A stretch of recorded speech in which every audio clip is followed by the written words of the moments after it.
And you guys are bringing up some great strategies when you're in maybe a difficult spot. But what does it look like? And I know this is something you really specialize or do so well in teaching, Heather, is what are the kind of routines or rhythms we could practice when we're in a relatively good spot emotionally, whether daily or weekly? What are some of those habits that would help us develop emotional health, stability, and resilience for when things are getting rough? Yeah. Just a couple things is, I know some people, even like at the dinner table, they'll talk about high lows or what were three big emotions that you had today, or, those kind of things. Because I think it was back to your point that if we're not teaching our kids and even as a family learning emotional health, where are our kids going to learn it from, And so being able to just name what we're feeling, whether or not we're using a feelings wheel or those posters that have all the emojis with the feeling word below it, or, anything like that, to just get them familiar with using the word that says, oh, that must make you really happy, or I'm sorry that you're feeling sad today, or, whatever the feeling word is. I think that's really important. Also being able to journal. I know that in my childhood, we weren't taught about emotions, and feelings were bad, and I think because my parents kind of didn't really know what to do with it. And so, hearing the things like, stop crying, or I'll give you something to cry about, that kind of thing. And even in my first marriage, I didn't really learn anything about emotion. In fact, emotions were not helpful at the time. And so I really, part of survival was pushing those down. And so when I was in therapy, and I was very resistant to learning anything about emotions, and she had these feeling cards, and they just had maybe 4 or 5 emotions on it. And one week she challenged me to, take one of those home and, let me know how that goes. And it was really hard because it seemed like a waste of my time, a waste of my energy. Why do I need this? Emotions are not helpful. And yet at the same time, the more I learned about emotion and being able to name it, even if naming it made me uncomfortable, that I feel, unwanted or undervalued, or whatever it was, that the emotion, just being able to name it, gave me, it was kind of empowering to just be able to name it.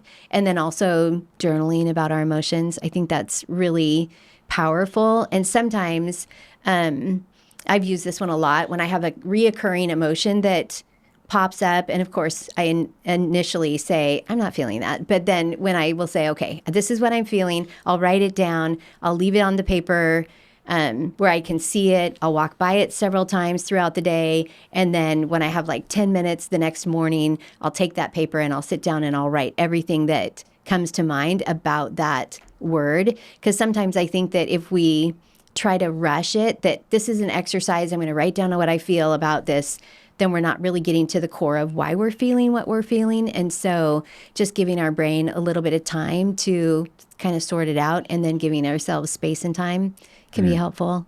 That's so good. It makes me think recently I often call people, whether it's driving to the office or driving home, because I'm just the most extroverted person you've probably ever met.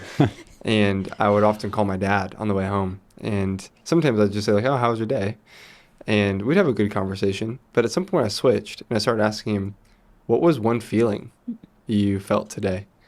And it seemed to be more of a generative conversation rather than like, oh, I did this, I did this, I did this, just like a reporting.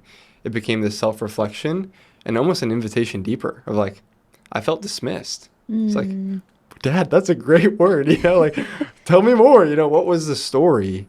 And like getting invited into the moment and the experience more than just the reporting of, I fed the cattle. My dad, is a farmer and rancher. It was a really beautiful experience of getting to ask. It was just into your point. Deeper. Some of these are just a simple question, a simple reframe of how we're engaging people in the world. Well, and as I hear you guys share that, it makes me think we have, in this area of learning emotions and how to be emotionally healthy and resilient, we have to give ourselves freedom to fail. Because I think sometimes, especially if we're in kind of a performance mindset or a perfectionist a little bit, we want to get it right. Like, well, what's the exact thing I'm feeling? And where did it come from? And A plus B equals C. And I think when we're starting to really recognize emotions, it feels a little bit like guessing, and that's okay. Like, well, what were you feeling? And maybe you're like, I don't know.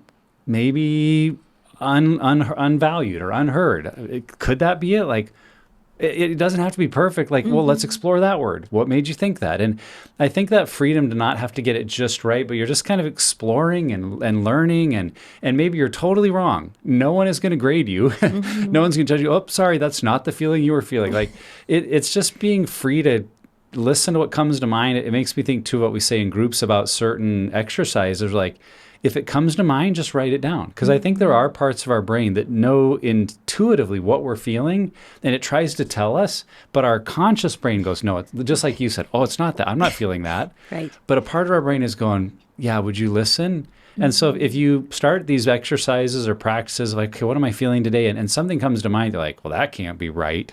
Well, you're already hearing your language of perfectionism or performance and just going, that's interesting. That word came up. I wonder, and trying to explore it, you might find there's some really deep things that come that your brain is trying to help you pay attention to. That's so good.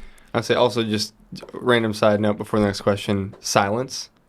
I think sitting in silence and just feeling the mess of our mind, that's a scary experience. And at the same time, I think there's something so profound to letting the jar of shaken partiments of our life actually come to a place of settling. That's good. And I have found that it's really hard for me to sit in silence. Again, I'm an extrovert.